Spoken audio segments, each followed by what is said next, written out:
สบายดีและสวัสดีพ่อแม่พี่น้องป้องปายเบิร์ดสุขคนเนาะวันนี้มาพบกับเบ้าลุยคนเก่าคนเดิมอีกแล้วพี่น้องเอ๋ยจังใดก็ขอฝากความฮักและความคิดฮอดไปหาพี่น้องเอฟซีที่ทางฝั่งไทยนำเด้อเนาะถ้าหากว่าพี่น้องท่านใดเข้ามาแล้วก็อย่าลืมกดไลค์กดแชร์กดติดตามเพื่อเป็นกำลังใจทางช่องน้อยๆของเบ้าลุยได้มีกำลังใจในการนำเสนอเรื่องราวดีๆของเมืองลาวเมืองไทยและก็อีกหลายๆประเทศมาให้พี่น้องในเบิ้ลในชมอย่างเป็นปกติแล้วเนาะทุกคนสำหรับเรื่องราวในวันนี้เนาะบอลุยจะพาว่าพี่น้องไปเบิ่งเรื่องราวของคนลาวเฮาที่ได้อพยพไปอยู่ในประเทศไทยว่าจะเป็นอะไรเนาะซึ่งว่าเรื่องราวนี้ก็เป็นคนลาวเฮาเนาะที่เพิ่นได้มาเล่าประสบการณ์ตัวจริงที่เพิ่นได้อพยพไปอยู่ในศูนย์ของประเทศไทยบอลุยก็ยังบ่ฮู้คือการว่าแม่นศูนย์ตัวใดแด่ทุกคนที่คนลาวไปใช้ชีวิตหรือว่าไปอยู่ในศูนย์อพยพดังกล่าวอยู่ในประเทศไทยเนาะว่าไปย้อนเหตุผลอันใดหรือว่าไปแนวใดแล้วก็เพิ่นจะมีการยกย้ายไปในอีกประเทศอื่นนี่บ่ทุกคนเดี๋ยวเราจะไปฟังเบิ่งเรื่องราวนี้พร้อมๆกันเนาะบ่ลุยคันยังบ่ฮู้เกี่ยวกับเรื่องราวดังกล่าวนี้เลยทุกคนเกี่ยวกับการอพยพสันตสีโดยเฉพาะแม่นคนลาวเฮาที่เราจะไปรับฟังเบิ่งคนที่เพิ่นไปอยู่ในศูนย์ตัวจริงมาเล่าให้เราได้รับฟังเนาะแล้วก็บ่ลุยก็ต้องขอบพระคุณแล้วก็ต้องขออนุญาตเด้อเรื่องราวนี้เนาะจากช่อง YouTube ของตามภาษาบาวตูเนาะที่บ่ลุยได้นำเอาเรื่องราวเพิ่นมานำเสนอมาแชร์อยู่ในคลิปวิดีโอนี้แล้วก็ต้องขอบพระคุณบาวต้นนำเนาะที่ได้สัมภาษณ์ตัวจริงกับคนที่เพิ่นอพยพไปหันเนาะมาให้เราได้รับฟังอยู่ในคลิปวิดีโอนี้ทุกคนเดี๋ยวเราไปรับฟังพร้อมๆกันเลยทุกคนเป็นยังคือไปอยู่ศูนย์น่ะเพิ่นเฮ็ดศูนย์ไว้ท่าบ่ ประเทศศูนย์ไว้ท่าแล้วฮู้จักว่าอยู่ทางนี้เป็นมีสงครามและประชาชาฮะบอกง่ายๆว่าประชาศาสตร์เพิ่นช่วยเหลือคนลาวนะแบบนี่ฮอดไปเพิ่งเย็นบอกง่ายๆ นี่ฮอดไปเพิ่งเย็นนี่ฮอดไปเพิ่งเย็นเนาะว่าจังซี่ซะแต่เพิ่นก็ช่วยเหลือเฮาทุกสิ่งทุกอย่างนะเพิ่นช่วยเหลือเฮาขาดเคินหยังก็เพิ่นก็เป็นข้าวน้ำสัมปาเพิ่นก็เบิกให้เฮานะเป็นยังยังไปอยู่อุบลนี่เป็นยังแบบคนหลายคนเป็นยังไปอยู่พุ่นเป็นยังอยู่ทางบ้านเฮานี่อยู่ทางบ้านเฮาบ่เกิดยังขึ้นอยู่ทางบ้านเฮาช่วงนั้นก็เกิดแบบเกิดความบ่สงบในประเทศความบ่สงบในประเทศเนาะแบบความบ่สงบในประเทศนี่ก็แม่นก็เลยนี่ฮอดไปเพิ่งเลยนี่ฮอดไปเพิ่งเย็นหลังจากไปอยู่หั่นน่ะจักปีอุบลบ่อุบลก็ประมาณ 4-5 ปีมานั่งอยู่กับพี่เขาสวัสดีครับผมสวัสดีพี่สบายดีสบายดีคือพี่เขาเคยไปอยู่ศูนย์ใช่ก่อนอยู่ขออนุญาตถามเนาะอยู่ศูนย์อุบลเนาะครั้งแรกนะในชีวิตเนาะศูนย์อุบลศูนย์ก่อนหมู่เลยอุบลนี่ตั้งแต่อยู่จังหวัดอุบลราชธานีนะตั้งแต่อายุจักปีตอนนั้นเจ้าช่วงนั้นบ่ช่วงนั้นอายุข่อยก็ประมาณอยู่ใน15 ปี15 ปีปี1900เท่าไรที่ไปบ่ไป1975 1975หลายคนบ่ที่ข้ามไปอยู่ศูนย์หลายคนเลยเฮาก็นับคนบ่ได้เนาะมันหลายมันหลายบ้านหลายเมืองนะหลายแขวงหลายแขวงไปอยู่นะเป็นยังคือไปอยู่ศูนย์น่ะเพิ่นเฮ็ดศูนย์ไว้ท่าบ่ประเทศศูนย์ไว้ท่าแล้วฮู้จักว่าอยู่ทางนี้เป็นมีสงครามและประชาชาฮะบอกง่ายๆว่าประชาศาสตร์เพิ่นช่วยเหลือคนลาวนะแบบนี่ฮอดไปเพิ่งเย็นบอกง่ายๆนี่ฮอดไปเพิ่งเย็นนี่ฮอดไปเพิ่งเย็นเนาะว่าจังซี่ซะแล้วเพิ่นก็ช่วยเหลือเฮาทุกสิ่งทุกอย่างนะเพิ่นช่วยเหลือเฮาขาดเคินหยังก็เพิ่นก็เป็นข้าวน้ำสัมปาเพิ่นก็เบิกให้เฮานะเป็นยังยังไปอยู่อุบลนี่เป็นยังแบบคนหลายคนเป็นยังไปอยู่พุ่นเป็นยังอยู่ทางบ้านเฮานี่อยู่ทางบ้านเฮาบ่เกิดยังขึ้นอยู่ทางบ้านเฮาช่วงนั้นก็เกิดแบบเกิดความบ่สงบในประเทศความบ่สงบในประเทศเนาะแบบความบ่สงบในประเทศนี่ก็แม่นก็เลยนี่ฮอดไปเพิ่งเย็นหลังจากไปอยู่หั่นน่ะจักปีอุบลบ่อุบลก็ประมาณ 4-5 ปีนี่แหละหลังจากอยู่อุบลแล้วไปไสบัดไปมานครพนมพี่ได้บัดมาศูนย์นครพนมอีกเทื่อนึงสำหรับคนที่อยู่ศูนย์อุบลแล้วบ่มานครพนมเขาสิไปไสต่อก็อิงตามผู้อยากไปนะพวกไปจีนก็มีไปจีนก็มีไปประเทศจีนก็มีนะและไปประเทศเกาหลีก็มีและตอนนั้นเขาสัมภาษณ์แบบว่าเขาอยากได้คนลาวนี่ไปแต่ละประเทศนี่ไผต้องการไปประเทศใดนะไปสินะและอ้ายเป็นยังคือบ่ไป เฮานั้นสัมภาษณ์ตกเฮานะเฮาก็อยากไปอยู่เฮานะสัมภาษณ์ตกเพราะว่าเพิ่นนั้นแบบว่าเพิ่นต้องการแบบคนมีความรู้นะบอกง่ายๆซะแปลว่าเฮาเป็นคนชาวนาเนาะเฮาก็มีความรู้เนาะเฮาก็มีความรู้เด้เพิ่นต้องการแบบมีความรู้เด้มีความรู้แน่เขาเรียนแน่ความรู้แน่เขาเรียนแน่นะแบบคนเขาราชการไปสินะเพิ่นก็เอาสิยอดมาอยู่ศูนย์อีกอยู่ศูนย์นี่ เจ้าหน้าที่ที่ดูแลอยู่ในศูนย์น่ะเป็นคนไทยหรือคนต่างประเทศ เป็นคนไทยเด้ คนไทยบ่ คนไทยเลย ค่ารักษาพยาบาลเพิ่นก็ซอยเหลือบ่เวลาเฮาเจ็บเฮาไข้ เพิ่นช่วยเหลือเฮาหมด ข้าวน้ำได้เพิ่นให้กินบ่ ข้าวน้ำเพิ่นให้กินเบิกทุกสิ่งทุกอย่างหมด โอ้ เฮาบ่ได้เสียหยังทั้งนั้นเด้มีเท่าใดคนกับเพิ่นมอบให้หมด เพิ่นมอบให้หมด สาธารณสุขประชาชาติไทยเพิ่นซอยเหลือ เพิ่นคือประเทศไทยเพิ่นเข้าสาธารณสุขอยู่แล้วเนาะ เพิ่นช่วยเหลือเฮาหมดน่ะนะ แบบว่าค่ารักษาพยาบาลหรือว่าข้าวน้ำการเจ็บป่วยเป็นหยังเพิ่นก็ดู การ แล เจ็บ หม ป่วย ด เพิ่นดูแลหมดเป็นห้องหมอหาเขาฟรีเลยเฮาบ่ได้เสียเงินเด้ตัวนี้ เพิ่นได้สอนวิชาชีพบ่อยู่หั่น ได้สอนวิชาชีพมีความรู้พร้อมภาษาอังกฤษภาษาไทยภาษาลาวเพิ่นสอนให้เฮาหมด โอ้แบบพวกอันงานน่ะงานสร้างงานหยังนี่เด้เพิ่นสอน ก็มีคือกัน โอ้ บ้านซ่อมรถซ่อมหยังนี่ก็มีคือกันแปลงรถแปลงหยังนี่ก็อีตามผู้อยากสมัครหั้นนะ คือคนอยู่ในศูนย์หาหลายคนเนาะ หลาย แต่ไปต่างประเทศกับลาวในตัวใดหลายกว่ากัน โอ้ไปต่างประเทศหลาย หลาย หลายไปต่างประเทศช่วงปี1900ประมาณปี1985 86นี่แหละช่วงนั้น 85 86คือเฮาเกิดแล้วเนาะเพื่อนเนาะเฮาเกิด ประมาณนี้แหละ เฮาเกิดแล้ว85 เกิดแต่ยังน้อยอยู่ 86นี่แหละช่วงนั้นแหละ85 86มันไปเพิ่นยังรับไปสหรัฐจนฮอดปี1992ผู้ใด แม่น เออ เพราะว่าคนสหรัฐตอนนั้นก็คือ เออ มาเอาลูกหลานอยู่ทางลาวนี่ไป คือ เดี๋ยวจะถามยังไง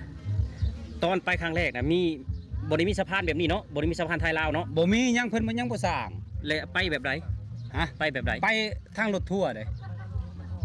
รถทัวร์ทางอุบลน่ะ ทางอุบล รถทัวร์ รถทัวร์เพิ่นมารับเอา แต่สำหรับพวกทางนี้ได้สักขียังไปพวกทางสวรรค์พวกทางนี้ ทางสวรรค์นี่บ่ สารวัตรเนี่ย ทางสวรรค์สารวัตรนี่บ่ แม่น เพิ่นก็ไปอยู่บ่อนเดียวกันหมดเด้ ไปอยู่หมองเดียวก่อนเพิ่นสิไปข้ามแม่น้ำโขงหั่นนะเพิ่นขี่หยังไป เพิ่นขี่บัก ขี่บัก เออบ างคนก็บอกว่าขี่ไม้ไผ่ลำเดียว บางคนก็ขี่แกลลอนน้ำดื่มแม่นบ่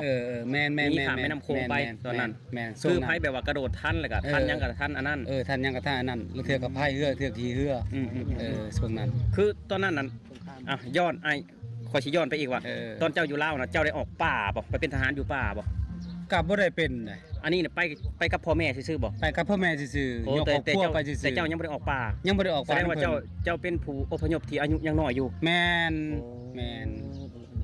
เฮาก็ยังบ่ได้ใหญ่รุ่นอ้ายเนี่ยเพิ่นออกป่ารุ่นอ้ายรุ่นอ้ายเพิ่นออกป่าเฮายังบ่ได้ออก คนรุ่นใหม่อาจจะบ่เข้าใจออกป่าคือเป็นทหารอีกทหารแบบหนึงทุกคนคือทหารแบบคือบ่มีค่ายว่าไงซะทหารแบบรวมกลุ่มกันซื่อเป็นทหารบ่มีค่ายคือทหารแบบ แล้วเพิ่นอยู่นั่นได้เพื่อนแล้ว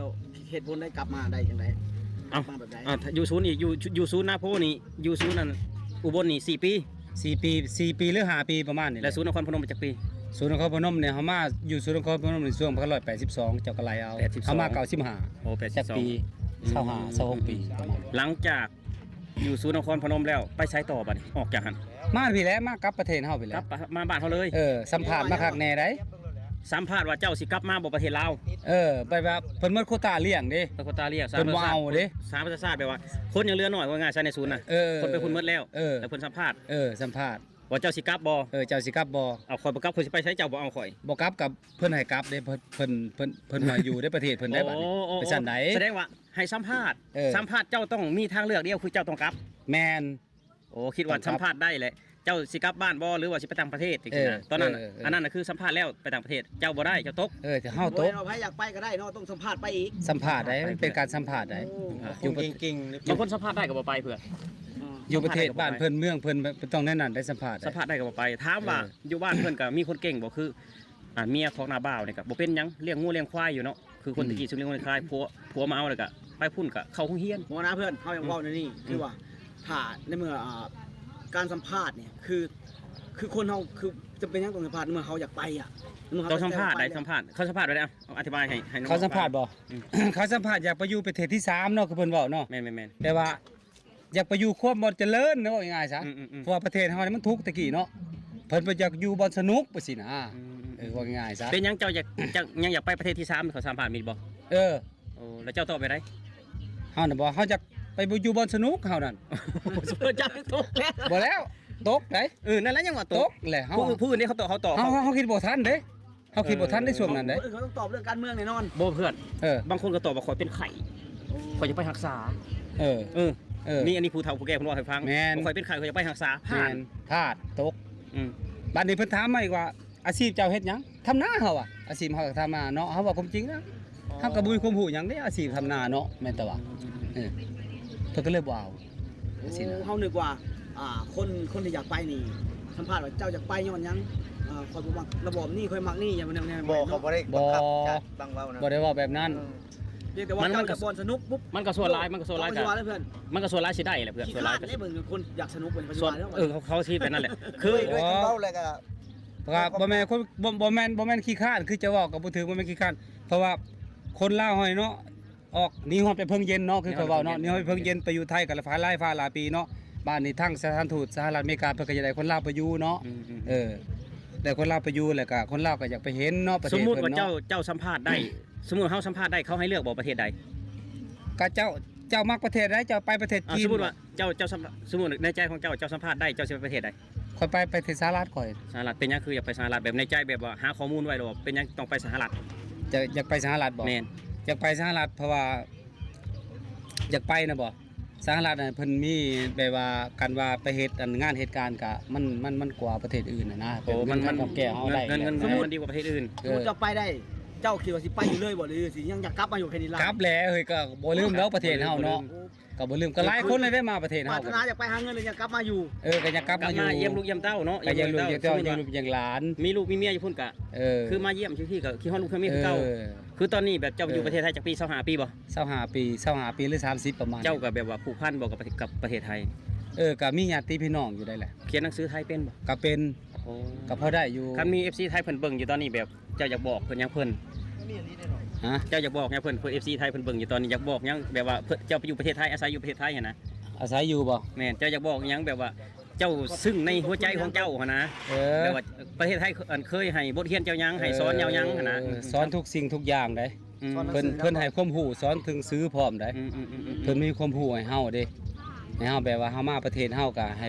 ให้พึ่งพาตัวเองได้ สร้างสาพัฒนานะแบบว่า สังสารพัฒนาประเทศ สร้างสาพัฒนาประเทศนะไปสิได้ มาจับคอหน่อยหนึงตอนว่าแบบหลังจากเฮาสอบตกแล้วเนาะสัมภาษณ์ตกแล้วเฮาบ่ได้ไปเฮากลับเขาลาวนี่เฮาให้คำตอบกับไอ้ทางการลาวไว้ได้ตอนกลับมาหรือว่าเฮามาซื่อๆรถ เฮามาซื่อๆแบบเพิ่นก็เบิกแบบว่าเพิ่นก็เบิกให้แบบว่าอันนั้นเป็นเงินเป็นหยังนะก็ให้ไปสร้างสานะแบบสร้างสาแบบว่าสร้างครอบครัวใหม่ว่าง่า ทาย งพี่ ซะ ได้เพิ่นบ่บอกหยังว่าทางบ้านเฮานี่ ทางบ้านเฮาเพิ่นบ่ได้เว้าหยัง อ๋อก็มาก็คือมา มากก็คือมานะ และอันสหประชาชาติเอาเงินให้เฮามา เอาเงินให้เฮามา ก้อนหนึง เ ให้ไปเจ้าไปสร้างประชาเด้อ ไปสร้างภาษาว่าสินะ ทุกคนสหประชาชาติถื เพิ่ อน ว่า ก็ ถือว่า เพิ่นก็ดีได้เพิ่นก็ ส ดี หประชาชาติคือองค์การซอยเรือเนาะต้องดีอยู่แล้ว เพิ่นก็ดีได้ อืม เพิ่นก็ดี คืออันนี้คือคำถามสุดท้ายเนาะแบบว่านิสัยคนไทยกับคนลาวนี่แตกต่างกันบ่ ก็แตกต่างกันน้อยนึง แตกต่างแบบใดเอ้า นะ แตกต่างกันแบบใดนิสัยคนไทยคนลาวนี่ แต่ว่านิสัยคนไทยนี่เนาะนิสัยคนไทยนี่เพิ่นก็แนะนำทางที่ดีเด้ ในทางที่ดี แนะนำทางที่ดีคันเจ้ากลับประเทศเจ้าแหละพยายามเฮ็ดอันเฮือนเฮ็ดซ่านเด้อว่าซั่นเออ คือคนเพิ่นแนะนำเฮา เพิ่นแนะนำเฮา เป็นใหญ่เฮา เป็นหัวเป็นใหญ่เฮา โอ้ เพิ่นเบิกทุกสิ่งทุกอย่างให้เฮา อืม เป็นผ้าห่มผ้าห่มเป็นเสื้อผ้าหน้าแพร่นี่เพิ่นเบิกให้เฮาหมดทุกสิ่งทุกอย่าง คือข่อยมีน้องแม่ข่อยเนาะน้องแม่ข่อยก็อพยพไปตั้งแต่ปี 1975 เออ ข่อยกำลังเห็นเพิ่นวาง3ปีที่แล้ว เออ 43 ปีอยู่ประเทศไทย เออ บ่เคยติดต่อทางบ้าน เออ แม่ข่อยเกิดมาแม่ข่อยเว้าให้ฟังว่าน้องแม่น่ะไปออกป่าน่ะ2คน เออ แต่ผู้หนึงอยู่สหรัฐอเมริกา เออ แต่ผู้หนึงเขาบอกว่าอยู่แถวนครพนมอะก็ เออ ก็ตามหาจนฮอด43 ปีบ่เห็นแจกข้าว2เทื่อ ว่าก็ยังมีชีวิตอยู่บ่ สุ ต ด อน ท้ายแล้วติดต่อไปเพจของบ่าวพรสตูดิโอ เออ แล้วก็ร้านไปหับเอาอยู่กำแพงเพชร เออ แล้วก็ลงมากรุงเทพอีกวังหนึ่งคอยก็ไปส่งอีกวังหนึ่งนี่เมื่ออยู่บ้านตอนนี้ เออ เราอายุ60กว่าแล้ว เออ ไปตั้งแต่พุ่นแหละแต่ว่าอ้ายน่ะสัมภาษณ์ผ่านน้องน่ะคือยังบ่ได้สัมภาษณ์ซ้ำแล่นเข้ากรุงเทพก่อน เออ ไปด้วยกัน2คนคือน้องเป็นหนังสือ เออ แต่น้องก็บ่ฟังความไผเว้ย เออ แล่นเข้ากรุงเทพก่อนเฮ็ดงานกรุงเทพตั้งแต่เพจงานวันละ15 บาทตัดอ้อยวันละ15 บาท เออ แต่พุ่นเลยก็ต้องเห็นเพิ่นก็ได้ แม่นแหละครับ นี่ก็คือทุกคนเนาะ เนาะ ก็ขอขอบใจอ้ายเพิ่นหลายๆแบบว่าประสบการณ์เพิ่นที่อยู่ในศูนย์นาโพ อุบล แล้วก็ศูนย์อุบล น้อ เนาะ งเฮาไปเฮียนฮู้อยู่หั่นนี่ เย็นฮู้อยู่หั่นเพิ่น แม่น อยากขอบคุณประเทศไทยสอนให้เพิ่นได้หลายอย่าง อืม สอนให้พัฒนาตัวเองเนาะ แม่น สอนพัฒนาตัวเองเพิ่นบอกเพิ่นสอนทุกคน สอน คือประเทศไทยแบบว่าเพิ่นบ่ได้ย่านแบบว่า เออ เฮาแบบรวยลื่นเนาะเพิ่นย่าน เออ คนแบบอยากให้คนมีวีซ่า มีวีซ่า คือเฒ่าแก่ไทยทุกคนนี่แหละทุกคนเฒ่าแก่ไทยทุกมื้อนี่แหละ อืม เฒ่าแก่ไทยเนี่ยมักลูกน้องแบบใดมักลูกน้องประหยัด ขยันอดทนถ้าลูกน้องกินฟุ่มเฟือยขี้คร้านแรงงานเขาแก่ไทยบ่มักอันนี้คือความจริงทุกคน เอาเป็นยังไงดีเนาะพี่น้องหลังจากที่ได้เบิ่งในสมนะครับฟังเรื่องราวของคนลาวเฮาที่ได้อพยพไปอยู่ศูนย์ที่ประเทศไทยก็คือศูนย์อุบลราชธานีและก็ได้ย่องย้ายมาศูนย์นครพนมเนาะซึ่งมาติดกับฝั่งลาวเฮาซึ่งว่านุ่มลาวคนดังกล่าวนี่เพิ่นอพยพไปกันมันอยู่ในช่วงปี1975เนาะเป็นปีที่เฮาสถาปนาเป็นสาธารณรัฐประชาธิปไตยประชาชนลาวในทุกวันนี้เลยเนาะเฮาก็ได้รับฟังสิ่งที่เพิ่นเล่ามาในการอพยพไปการใช้ชีวิตอยู่ในแต่ละศูนย์นั้นว่าเป็นอะไรทุกคนแล้วก็มีคนลาวเฮายกย้ายไปในต่างประเทศในรายได้มีการสัมภาษณ์ในรายได้จริงได้ไปเฮาก็ได้รับฟังเพิ่มบ่ลุยก็คล้ายกับฮู้เรื่องราวแบบนี้ทุกคนก็เคยได้ยินแต่ว่าการอพยพแต่บ่ฮู้ว่าการไปในใดอยู่ในใดนะทุกคนเนาะแต่ว่ามื้อนี้เฮาก็ได้ฮู้หลายๆสิ่งหลายๆอย่างถึงว่าอาจจะบ่ฮู้หมดเกี่ยวกับเวลาดังกล่าวแต่เฮาก็ฮู้ก็เห็นช่องทางในการไปการมาว่าการใช้ชีวิตของคนลาวที่อพยพไปในเมื่อก่อนว่าเป็นอะไรทุกคนเฮาก็ได้ฮู้หลายๆสิ่งหลายๆอย่างเนาะก็เป็นความรู้เพิ่มเติมให้แก่บ่ลุยแล้วก็พี่น้อง FC ที่ได้รับชมคลิปวิดีโอดังกล่าวนี้เนาะแล้วก็พ่อพี่น้องได้มีความคิดเห็นใดๆต่อกับเรื่องราวดังกล่าวหรือว่าการอพยพในสมัยสงครามว่าจะเป็นคนลาวหรือว่าอีกหลายๆประเทศที่ได้อพยพไปๆมาๆว่าเพิ่นจะตั้งปฏิบัติใดๆแล้วก็มีการเคลื่อนย้ายไปในต่างประเทศว่าจะไปอเมริกาไปจีนไปใส่กระยาทุกคนว่าเพิ่นการไปใดๆด้วยเครื่องบินบ่ได้รถไฟหรือว่าการนำส่งอย่างไรเนาะถ้าพี่น้องมีข้อมูลใดๆเพิ่มเติมก็สามารถคอมเมนต์ให้บลุยรับรู้ได้อีกเนาะสำหรับวันนี้เนาะบลุยก็จะขออำลาพระเจ้าพี่น้องไปเพียงส่ำนี้ก่อนเด้อถ้าว่าคลิปวิดีโอต่อไปบลุยมีเรื่องราวอันใดที่เป็นข้อมูลแล้วก็เป็นสิ่งที่น่านำเอามาเสนอก็จะคอยมาแชร์ให้พี่น้องในเบิ่งในส่วนเติมอีกเนาะสำหรับวันนี้บลุยขอกล่าวคำว่าสบายดี